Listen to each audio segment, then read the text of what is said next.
आदरणीय मातृशक्ति व सभी धर्मनिष्ठ सज्जनों, आज मैं आपको एक ऐसी घटना से अवगत करा देना चाहता हूं, जिस घटना को सुनकर के आपको ज्ञात होगा कि हमारे देश के नौजवान राष्ट्र हित के लिए, धर्म हित के लिए वो किस प्रकार से अपने प्राणों की आहुति दिया करते थे।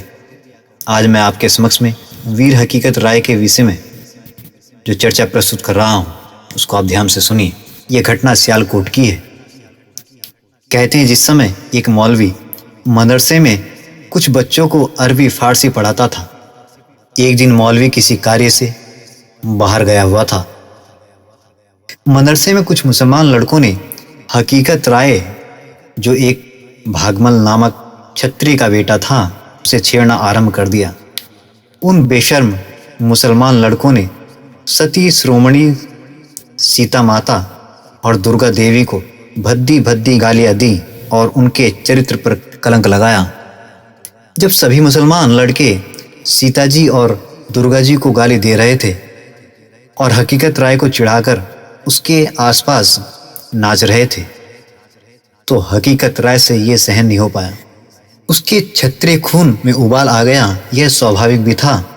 यह हो ही नहीं सकता कि माता सीता और दुर्गा को गाली दी जाए और छत्री का बेटा ये खड़ा होकर के सुनता रहे। जो अपने पूर्वजों के अपमान को और देश धर्म के अपमान को, अपनी संस्कृति और सभ्यता के अपमान को सहन कर लेता है, वह व्यक्ति महानीच होता है, महाकायर होता है।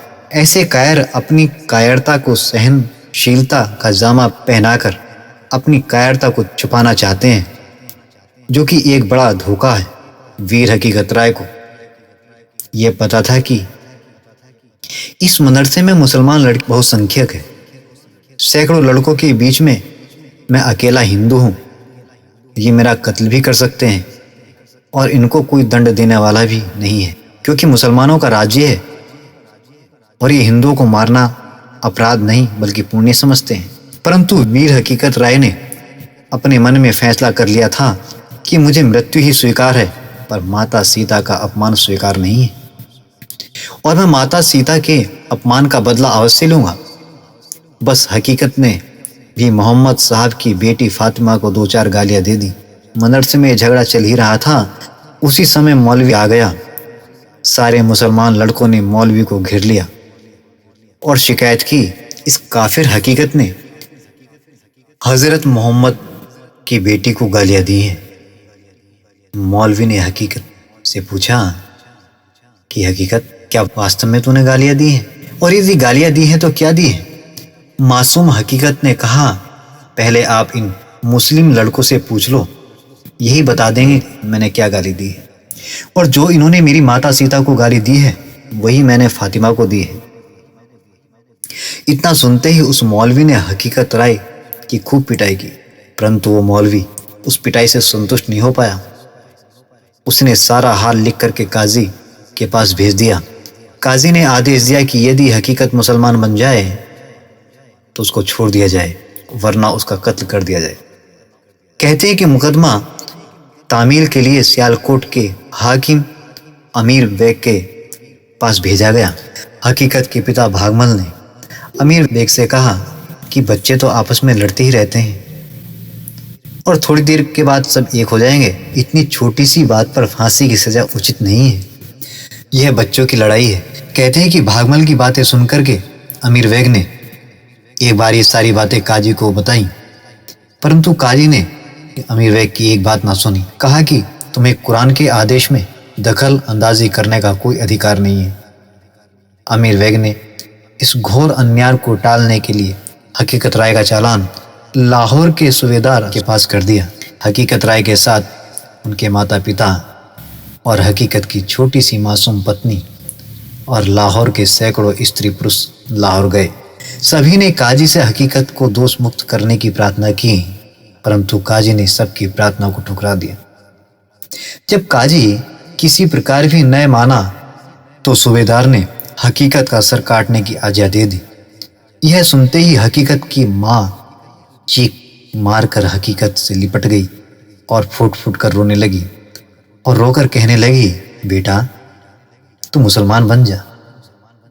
कम से कम हमारी आंखों के सामने तो रहेगा बेटा। परंतु वो वीर बहादुर, वो वीर हकीकत कहता है, माँ, इस मल मूत्र से बने शरीर के लिए आप इतना रुदन क्यों कर रही हो और मुझे भी धर्म से पतित करना चाहती हो? शरीर तो एक ना एक दिन नष्ट होना ही है माताजी। मैं अपने धर्म को छोड़कर आपके माथे पर कलंक का टीका नहीं लगाना चाहता। मैं क्षत्रिय वीर पुत्र हूं। मैं गीदड़ की मौत मरकर अपने क्षत्रियपन को बदनाम नहीं कर सकता। आप मेरे इस मिट्टी से बने शरीर की चिंता छोड़ दीजिए और परमात्मा से ध्यान लगाइए माँ। यह शरीर नासवान है, यह किसी का सदा नहीं रहा है और लाख कोशिश करने पर भी शरीर को बचाया जा नहीं सकता और करोड़ों कोशिश करने पर भी जीव आत्मा को मिटाया नहीं जा सकता। माँ, आप निश्चित रहें, मैं कभी मर नहीं सकता और ये मरना जीना तो शरीर का होता ही रहता है। इतने में होता क्या है, जल्लाद हकीकत का हाथ पकड़ करके ले जाता है। हकीकत की माँ बेहोश हो जाती है। हकीकत की मासूम पत्नी का अत्यंत बुरा हाल हो जाता है। पिता भी बुरी तरह रो रहे थे। अन्य सैकड़ों व्यक्ति अत्यंत व्याकुल थे, परंतु हकीकत राय के तेजस्वी मुख पर भय की कोई भी रेखा नहीं थी। वीर हकीकत के निष्पाप और हंसते हुए मुख को देख करके जल्लाद के हाथ से एक बार तलवार छूट जाती है, परंतु हकीकत ने कहा कि जल्दी से तलवार उठाओ और अपना काम पूरा करो। कहते हैं कि जल्लाद ने एक बार में ही हकीकत का सिर धड़ से अलग कर दिया। यह था वो भारत माँ का वीर सपूत, यह था वो नौजवान। और एक नहीं, न जाने कितने नौजवानों ने हंसते हंसते राष्ट्र की बलिवेदी पर अपने आप को बलिदान कर दिया। परंतु मैं निवेदन कर देना चाहता हूँ आप सभी से, क्या तुम हकीकत के बलिदान का मूल्यांकन कर सकते हो? यदि आर्य हिंदू जाति का प्रत्येक बच्चा इसी प्रकार से धर्म से प्यार करने लगे तो वह दिन ज़्यादा दूर नहीं है कि सारे भूमंडल पर आर्य हिंदू जाति का राज्य स्थापित होना और इन मंदिर, मस्जिद, गिरजाघर और गुरुद्वारों पर सभी पर ओम का ध्वज लहराएगा। वह दिन दूर नहीं रहेगा। यदि आप अपने महापुरुषों के इतिहास को पढ़कर के उनके चित्र को नहीं बल्कि उनके चरित्र को अपने जीवन में धारण करने, फिर दोबारा इस राष्ट्र को सोने की चिड़िया बनने से कोई रोक नहीं पाएगा। इसलिए मैं निवेदन कर देना चाहता हूँ, आप सनातन संस्कृति चैनल से जुड़े रहें। चैनल को सब्सक्राइब, लाइक और शेयर जरूर करें। इन्हीं शब्दों के साथ अपनी वाणी को विराम देना चाहता हूँ। ओम इति सम।